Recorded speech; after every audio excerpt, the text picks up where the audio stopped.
Hey, what's up, you guys? I'm Chaos Val, your PS3 gamer, and I know I said I wasn't gonna do this, use this webcam for my gaming channel, but I have a shit ton of new games to add to my collection that is expansive as fuck as already. So here we are. We're gonna go part 4 of my PS3 game collection.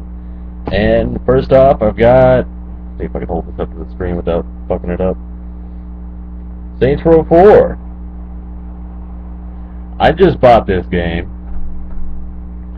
and I've been playing it for the past 3 days straight, and I've beaten it already. And in comparison, it is better than 3, though there is some small differences. As anyone might know who's looked up Saints Row 4, you get superpowers, and two of your first superpowers you get right off in the very beginning are a super jump and a super sprint, or a super dash, or whatever. It immediately makes you not want to drive around, which I thought was kind of a taken away from an old sandbox game mechanic like these kind of games, like the whole crime thing and Grand Theft Autos. You drive around a car. But I mean, I guess if they're trying to one up yourself from the last game, then it's perfect. It's actually really good. And instead of just unlocking everything as you level up, you have to complete some challenges in order to get perk upgrades. Instead of like in the third one, where once you reach level 50 and you can get everything and pretty much become immortal, you have to complete some challenges in order to be invulnerable to fire or get a weapons upgrade, or a reduced cost weapons upgrade, I should say. But that goes that one, and that's already been in one of the fucking collections. Secondly, I have The Last of Us. Okay, I gotta level with you guys here. I bought The Last of Us when it launched, right when it came out, or like a couple days after. And I have been playing it occasionally. I don't spend a lot of time to it. But there was one thing that irks me. It's a pet peeve that I have in video games, and not all you may be like this, and you may think I'm just a cold-hearted douchebag. And spoiler alert, I'm about to say something that's relative to the game. You play as mostly the game's protagonist named Joel, who, in the beginning of the game, is introduced when this whole, what the hell is it called? Whatever. Some viral breakout has caused pretty much to turn everyone into these rage zombies and start killing other people and infecting them. And, after a while of being infected for so long, they get kind of mutated. And there's different kinds of mutations, and they will quickly piss you off because you can't beat them unless you have a melee weapon, and if you get close to you, they'll kill you in one hit. Which is something that's kind of another pet peeve of mine in video games, where enemies have one-hit kills. Which, I guess I understand it in this game, because that's the mutation, that's what makes that happen. But the one thing that irks me the most is in the beginning of the game when it's introducing the plague, Joel has a 14-year-old daughter who he's trying to get out of the city to a military safe zone with his brother. Spoiler alert, she doesn't make it. They get to some military soldier holding up a checkpoint, and he's ordered that they cannot pass. He cannot let them through. They don't have enough room to let any more people in. So, immediately he defends his position and threatens with gunfire, and they try to plead him to not, don't shoot us, we just want to get in, please help us. And just as he fires off a few shots, Joel's brother miraculously shows up and kills the soldier. But then after that, you get this sad cutaway scene where the camera goes over and it looks like, oh, Joel's daughter got hit with the initial gunshot from the soldier's rifle. I'm sorry, I just can't talk this morning. And this is like in the first 10 minutes of the game, and I hate this. I hate it when characters who are integrally related to the main character you'll play out through the whole game is just immediately killed or already just shown up being dead. Because I was playing it and I'm like, oh god, her daughter, or not her daughter, his daughter is dead. I'm like, I was right. My very first thought when I was holding the controller was like, I'm really glad the game didn't give me incentive to give a shit about this scene. I'm holding my thumb up the wrong place. But that's that. Now, if you guys have been watching me, I've been playing this. Glare box! Fuck! Where the hell can I hold this up without it fucking glaring like crazy? BioShock Infinite. I gotta admit, I am enjoying playing this game. I wish I could play it more, but my camera on my phone broke, and that's how I was recording this, and I don't want to spoil the adventure for everybody else. I would like to start playing it again, but I don't want to be that douche. No, I don't care if you call me douchebag or not. And then, nextly, even though I haven't played it for a while, I have Far Cry 3. Jesus. I'm saying Jesus was part of that. I'm just still trying to figure out how to get this webcam to work. But Far Cry 3, oh my god. When I first started playing that game, I could literally not stop. I was completely addicted to it. I was just fiending on it all the goddamn time. It is literally that good. Once you start playing it, it immediately hooks you in, and it doesn't want you to stop playing until you've gotten all the way through the campaign. And I have, and then I discovered there's 2 separate endings, and you have to play the whole game through to get the second one, which I was like, fuck that, I'm just not doing it. And then I discovered there's a co-op multiplayer, which was kind of dumb. It seemed it would be better if it was, hey, you can co-op with another person playing through the main story, not some extra side story they made up, because it's kind of dumb shit. Well, I never played the multiplayer on it, which I've heard good things about it, but in my multiplayer comfort zone, I don't usually branch out too far from basic FPS shooters like Call of Duty or Battlefield, which I'm sorry if that offends some of you guys, but that's just me. And nextly, let's go on to the next one. Dead Island Riptide. The sequel to the first Dead Island, and you know what? It's just like the first one. Only you get RPG elements with your weapon types. As you use your bladed weapons, you increase your bladed weapon level and get better perks. And you can do the same thing with the other weapons, the blunt weapons, the firearms, what was the other one? Throwing weapons, and I think there was another one they added. And then there's a new character, which I never even used him before, so I don't know what the fuck he does. But he's also immune like you are in the very first out of the very first 4 characters in the game. Who come back, and the redeeming thing is if you have your Dead Island, your first Dead Island original file still, you can upload that character. And guess what? If you've max leveled out in the first one, which was the level break off, I think it was 60, they have it set to this one to 70, so you can keep leveling up that character, which is pretty good. I didn't want to go through the whole game without leveling up anything, because that would have seemed pointless and dumb, and I would have got tired of it quickly. But, all in all, I gotta say it's pretty satisfying visually. God, I can't fucking talk this morning. A pretty good satisfying zombie melee game. Ugh.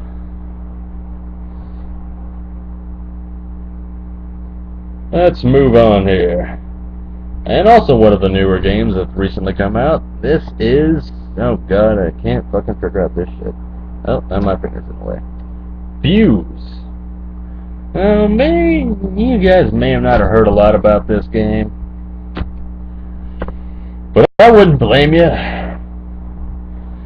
Fuse is alright. It really limits your ammo, because you can only hold 3 guns at once. The fuse weapons are easily the best weapons in the game, and each character has a signature fuse weapon that's only that they have. No one else has the same weapon. Like, there's a squad of 4 people you can play with. The leader, the generic bulky white guy, he gets a damn deployable shield gun. Which doesn't sound cool, but then you can just sit there and hold it for a while, and as it absorbs damage, you can shoot a blast wave from the shield and clear out enemies really quickly. And you discover it's really useful for these little stupid suicidal robot beetles who will just run up and blow up on you. But then the next thing is, it's kind of challenging. I mean, me and a cousin played through the whole game in like 7 hours. Well, yeah, about 7 hours. And, the bosses were really kind of fun and challenging. They always offered something new. I really enjoyed the very first boss in the game, where you're going through a prison after you've been captured by a hostile force, and then some guy has taken the fuse energy that power the weapons, or the energy that powers the special weapons that all the characters have, and he's injecting it directly into himself. And then he projects some hallucination on you, where he appears all giant and he throws fused energy balls and lasers and shit, and they make a funny quote about it. But then the last thing that really pissed me off, it took us the longest to do. I swear to God, we were fighting this final boss for probably like an hour and a half, just because it has one thing that I also hate in video games when bosses do. It's when they have overpowered, nearly fucking almost undodgeable attacks. There is a way to dodge it. It's just when your other two, I didn't have a problem with my cousin ever getting the. I knew me and my cousin were never going to be in the line of fire of this undodgeable attack. But then when you're not in control of the other players, a crappy computer AI controls them, and one of them will always get hit by it. And then you have to go revive them, and then after he does this undodgeable laser attack, guess what? He sends heat-seeking missiles after you, right after that. So you gotta run around and voice those and try to revive someone, and as soon as one member of your squad dies, game over, and you gotta start all the way over from the beginning, and then he uses the shield, which you gotta wear down before you can actually hurt him. It's just long and frustrating, and it just pissed us off. But all in all, it's a fun shooter game. There's a lot of mix-up, and there's a lot of variety with the different use of the weapons. Like one of the kind of like a cyberpunk redhead girl, she gets a, I forgot what they call it. It's like a crystal gun. As soon as you shoot people with it, it crystallizes them, and you can just hit them, and then it shatters them to pieces. A British white girl, or a British woman, I guess I should say, these aren't girls, they're men and women, sorry if I offended someone, literally gets a singularity gun, which if she shoots someone enough times will open up a black hole, suck them in, and then damage enemies nearby them, which to me was like the fucking most awesome weapon in the game. And then this generic black guy gets a crossbow. Yay! Alrighty, moving on. We have, this might be a little hard to read to you guys, but I will try to say it as much as I can. I hope I can pronounce this right. Ni no Kuni, Wrath of the White Witch, which is a game inspired by the Miyazaki films, which I think also Studio Ghibli helped make this. It is so obviously their artwork and all the animation scenes. And I haven't played too much of it yet, but I love this game. It's fun as hell, and everything about it is, you could have the shittiest day ever, and then you start playing this game, and immediately it just all melts away, and you're just having the grandest old time exploring this fantasy world. And that's kind of what Miyazaki Films' magic is. Like, it just immediately takes you out of your life, and it makes you put yourself in, this animated universe, and it just feels good about it. I mean, I love Miyazaki films. Princess Mononoke was like the first animated film I ever watched, and I loved it. I could fucking watch that shit all goddamn day. But let's move on before I end up dragging that out. Let's see here, we have Defiance.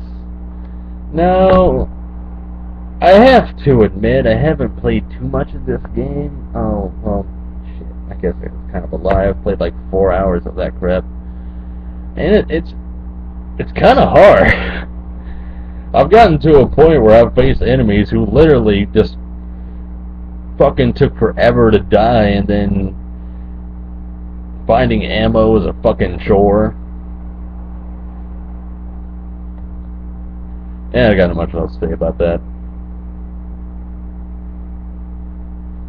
But thankfully, there's, I guess they do a pretty good job of placing ammo caches not too far away from each other, but not too close either. But, oh well. Hey, if you get in trouble, just spawn your vehicle and then drive away. That's probably a good thing that they added in the game, because you're obviously not gonna fucking stick around a lot. But, all in all, I gotta say, it's a fun sci-fi shooter. Adventure, or whatever. That I need to go more into, but for now, I'll just not talk about any more about that. If I must say one thing, I gotta admit, probably the only reason I bought Defiance is because I watched the Angry Joe Show review. I love Angry Joe. Just let you know. Even though I don't think he gives that review or that game a very good score, I was like, no, I'll try it out, see how it is. Not everyone's opinion is the same, but I decided to try it out, and yeah, it's alright. It's not great. It's not particularly good at sometimes, but it's alright. But then now we have Tomb Raider, the story of Laura's origin, of why she becomes the Tomb Raider. And I have to admit, this is another game that when I started playing, I couldn't stop playing it. A lot of people, well, I don't know if a lot of people, I think some other people didn't like what they expected from this game, but I've never really been a fan of Tomb Raider before. I didn't play a lot of Tomb Raider games before. And this is kind of like my first jump into the series, and I had a lot of fun with it. At parts, I guess I should clarify that. I had a lot of fun at parts. But there's a few,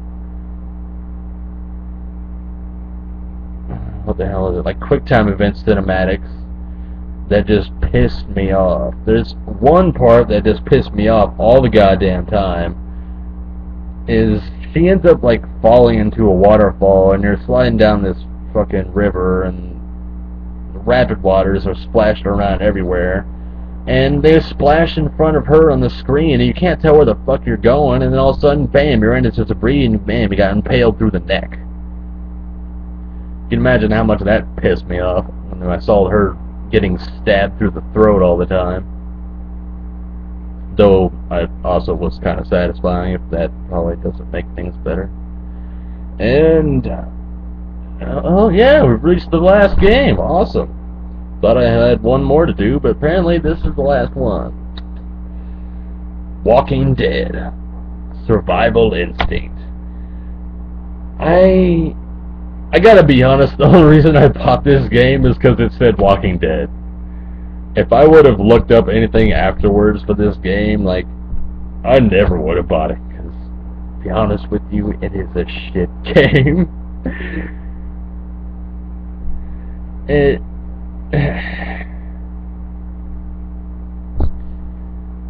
You know, I get why they did it, to be honest with you. It's kind of just telling you the story of Daryl, who, if my understanding, after I learned through playing this game and talking to one of my cousins who was a big fan of the graphic novels, Daryl was not a character that's in the comic book, or the comic graphic novels, whatever the fuck they're called.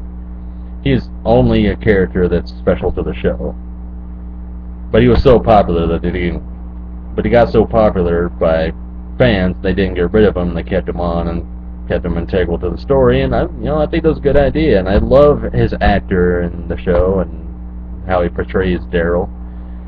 But the game, it's supposed to show you Daryl's like prequel to how he gets into the origins of Walking Dead when the show takes off,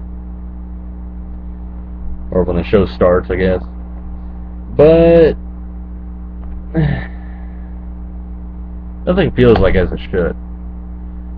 Sure, you feel like a walker's gonna be around the corner at any goddamn time, and they're even just sometimes laying around or sitting, and you don't expect them to get up unless you get really close to them. And even then, they're not that threatening, because immediately you just, after you get close to them, they'll finally start moving, and then you just stab the shit out of them until they die.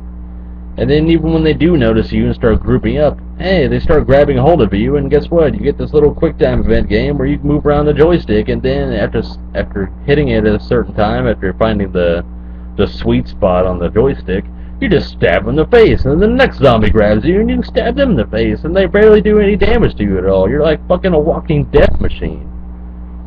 And then you'll find survivors along the way, and you can recruit. Sometimes you can find too many, you gotta let some go, and then you can only take with some with you, because you gotta find different vehicles, which will allow you to have a certain amount of survivors in your group. And as you find better and better vehicles, you can get a better number of survivors, but as you go through different locations, you can send them out to go find food, gas, or ammo. And it's pretty much a good idea just to not let them do any of that, since you can do it all yourself when you reach new places, because as soon as they come back, they're like half their health is gone, no matter what weapon you give them or whatever task you decide them to do. No matter, like, you can have 3 survivors in your group, you can all tell them to go do the same thing, equip them all with their preferred weapons, and they'll all come back like 50% of their health is gone, and then you gotta spend your valuable fucking military rations to refill their health, which you can't find after a while in the game. You can't find very too often, and you need yourself, because there actually will be a lot more zombies, and they actually will fuck you up if you alert them. And taking the game nice and slow it feels like a fucking snore fest, to be honest with you.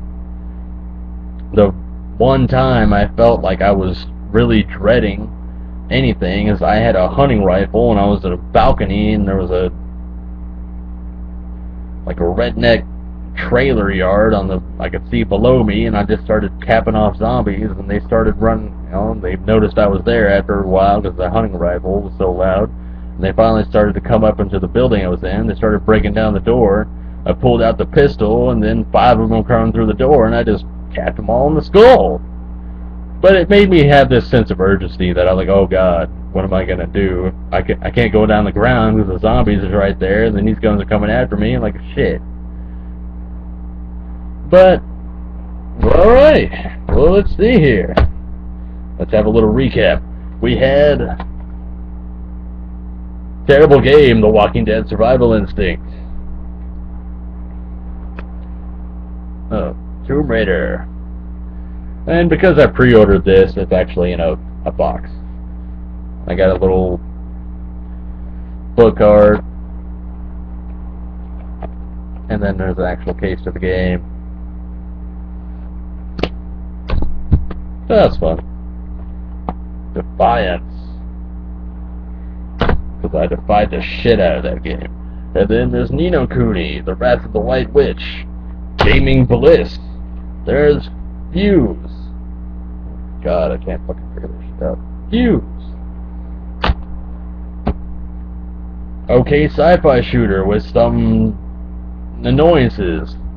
There's Dead Island Riptide, which, if you'll notice, this isn't the actual, regular cases of the metallic cases, because it's what it came with, because I pre-ordered this too. I got a special case because I pre-ordered it. The fucking godlike Far Cry 3. You hear a lot of hype about that game, and there's a lot of good talk as always about it, and it's fucking right. It just is. BioShock Infinite. One I need to continue, but I'm afraid to do so for the fan base, if it exists at all. The Last of Us. Yeah. I have nothing to say about The Last of Us. I mean, the clickers, one of the mutated zombies, are fuck it, they just piss me off. But me being my usually zombie badass self fucking tries to take on everything. There's only been one instance in The Last of Us where I actually ran from a zombie. It's during like a hotel where you gotta go and you fall into the basement. You gotta turn on a generator, and as you expect, because you turned on this loud ass generator, every fucking thing comes and finds you and wants your head on a pedestal, on a pike, on a platter, whatever that reference is, phrase, whatever. And then the Saints Row 4. Like the intro, the end mission to this game is actually kind of funny. I mean, if you look it up online, you can see it for yourself. But after you complete the prologue mission, it'll pop up and say like fuck, I can't talk. Presidency of the United States has now been unlocked, and after it says press any button to launch thermonuclear warfare.